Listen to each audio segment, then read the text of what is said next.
Kita akan lanjutkan lagi cerita hatinya Ibu Rosi dan Ibu Rian yang mengabdikan dirinya untuk memberikan pendidikan kepada anak-anak jalanan. Dan beliau berdua ini mendapatkan penghargaan dari MURI, yaitu memiliki murid terbanyak sebanyak 2033 anak pada tahun 2006 ya Bu ya. Iya. Lalu kemudian mereka adalah Woman of the Most Award di tahun 2013 dalam kategori pendidikan. Kita berikan tepuk tangan untuk penghargaan yang mereka miliki. Ya.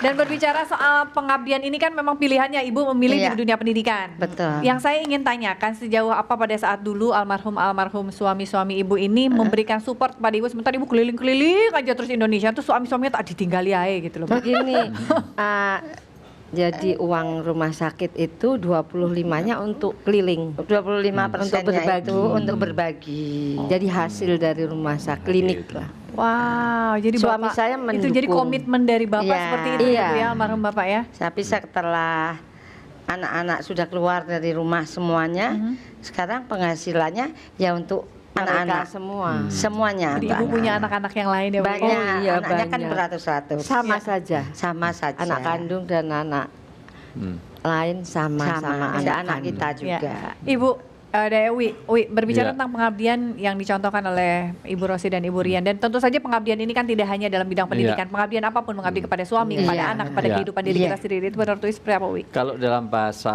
Sanskerta disebut pahlawan. Pahlawan itu dari pahla itu adalah orang yang membuahkan sesuatu. Jadi sering dulu kan pahlawan dikaitkan dengan orang yang berperang, berjuang, tetapi sebetulnya pahlawan tidak hanya ke situ. Guru itu juga pahlawan, tanpa tanda jasa kan terkenal. TKW juga pahlawan, bahkan orang-orang atletik yang mengharumkan nama bangsa juga pahlawan negara. Jadi sebetulnya pengabdian adalah yang ditunjukkan para orang-orang yang punya kemanfaatan bagi orang lain. Sebetulnya justru seorang itu harus mempunyai nilai positif kepada orang lain. Kalau dalam bahasa agama sederhana sekali, itu yang namanya khairun nas anfa'uhum linnas. Nah, jadi sebaik-baik manusia itu yang memberi satu nilai tambah kepada orang lain. Makanya orang itu paling jelek itu paling minimal itu orang itu tidak memberi manfaat tapi tidak mengganggu. Jadi adanya sama dengan tidak adanya. Tapi itu baru manusia biasa. Jadi mereka mati ya nggak apa-apa, mereka ada juga nggak apa-apa. Jadi nggak ngaruh sama sekali, nggak ngefek sama sekali. Jangan sampai manusia yang makruh atau yang haram. Wah, semua orang berdoa mudah-mudahan orang itu cepat mati. Kampung ini menjadi tentram setelah orang itu mati. Nah, jadi semua orang berdoa mudah-mudahan cepat stroke. Lah itu namanya manusia haram.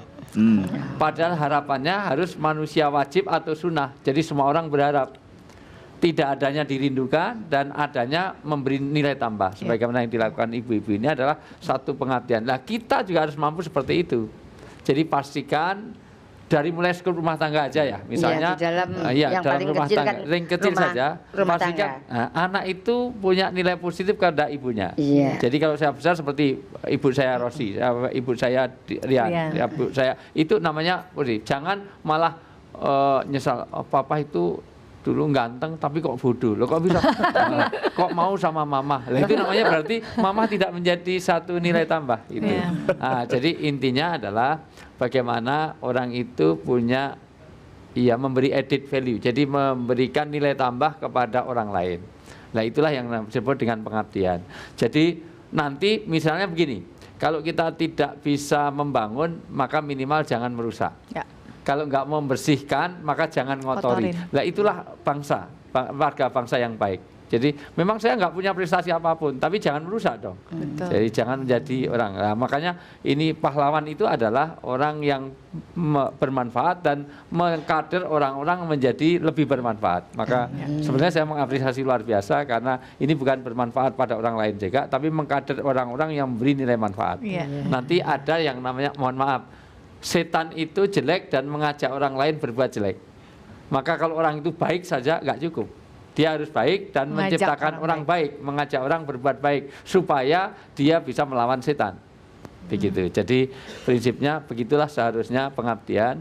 Orang mengabdi itu, nama punya nilai pengabdian itu ketika dia punya nilai positif kepada orang lain. Saya juga ingin mengajak Anda di sini untuk bisa bertanya kepada Ibu Rosi, Bu Rian, ataupun kepada Uli, silakan. Mereka ini sebenarnya pengabdian juga sama kita karena mereka udah nonton kita, ngebantu kita. Jadi pulang lu jangan minta bayaran ya, oke? Silakan. Pengabdian yang berpamrih ya. Ya. Assalamualaikum warahmatullahi wabarakatuh. Waalaikumsalam warahmatullahi Nama wabarakatuh. saya Ria. Ya. Ya, saya ingin bertanya kepada Ibu Rosi. Oh, Rosi, Ria. Iya. Ya. Kok kamu nggak mirip sih? Saya penasaran nih, prestasi-prestasi apa yang diraih oleh siswa dan siswinya? Untuk atlet kita ada Asia dan mereka setelah berprestasi dan lulus dari sekolah Darurat Kartini, mereka diterima di Universitas Pelita Harapan dengan beasiswa, di UBN juga beasiswa, di ITB juga beasiswa. Tapi kalau untuk anak-anak kita yang bukan di jalur atlet, sudah ada yang menjadi TNI, Nahkoda, polisi, di Polda guru. juga ada guru, kameramen, banyak lah. Tapi Kameramen ada? ada, Ini kamu penulis ya? juga ada. Oh, ternyata. 70% itu bekerja informal, 25% itu bisa di kantor, di TNI. Yang dan sebagainya. 5% kembali di jalan. Kembali di Jadi jalan. kita sudah berusaha tapi belum bisa 100%. Seperti itu. Oke, ada lagi mau nanya, Tapi silakan. saya mau nambahin Bu, kalau anak-anak yang tadi udah sukses kayak polisi, ingat sama apa yang Ibu ini nggak sih? Tentunya ingat. Jadi kalau kami mau pergi kemana-mana, ibu guru butuh sopir, nanti kita kirim sopir. Kalau yang punya beras juga dikasihkan beras. Kenapa? Karena anak-anak kan perlu makan setiap hari di setiap sekolahan hari. kita Anak-anak makan, adik-adiknya ya ya. kan? Jadi ada yang nganterin beras, itu adalah murid-murid kita, alumni kita. Luar biasa. Itu kan satu lagi nih pertanyaan. Ya. Assalamualaikum warahmatullahi wabarakatuh. Waalaikumsalam. Bu, saya mau menanya, saya Saiful. Ya. Nyanyi dong Saiful, nyanyi dong. Saiful Jamil kan sih? Ya. Ya, saya baca di beberapa blog itu ada yang mengaku relawan atau oknum-oknum tertentu, dan mereka tuh niatnya bukan kayak Ibu Rosi ini, malah biasanya tuh mencuri gitu. Nah, ini Wi, gimana nih Wi, pandangan Wi? Jangankan itu, saya itu nggak punya akun Twitter sama sekali. Tapi ada 4 akun Twitter yang pakai nama saya, pakai foto saya, mengupdate saya terus, menggalang dana. Nah, tuh. Ya, ini yang menjadi masalah. Sampai sekarang saya di semua stasiun tetangga sudah saya sampaikan, saya tidak main Twitter, saya tidak punya pet, saya tidak main itu semuanya, tidak punya Facebook.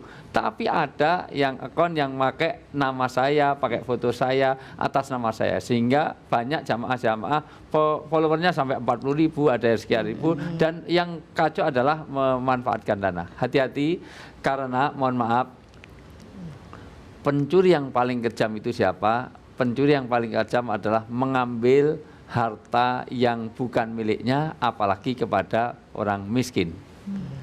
Apalagi ini atas kedok orang-orang yang terlantar, orang yang perlu ditolong, tetapi ternyata diselewenkan. Maka itulah yang dikatakan pencuri yang paling kejam.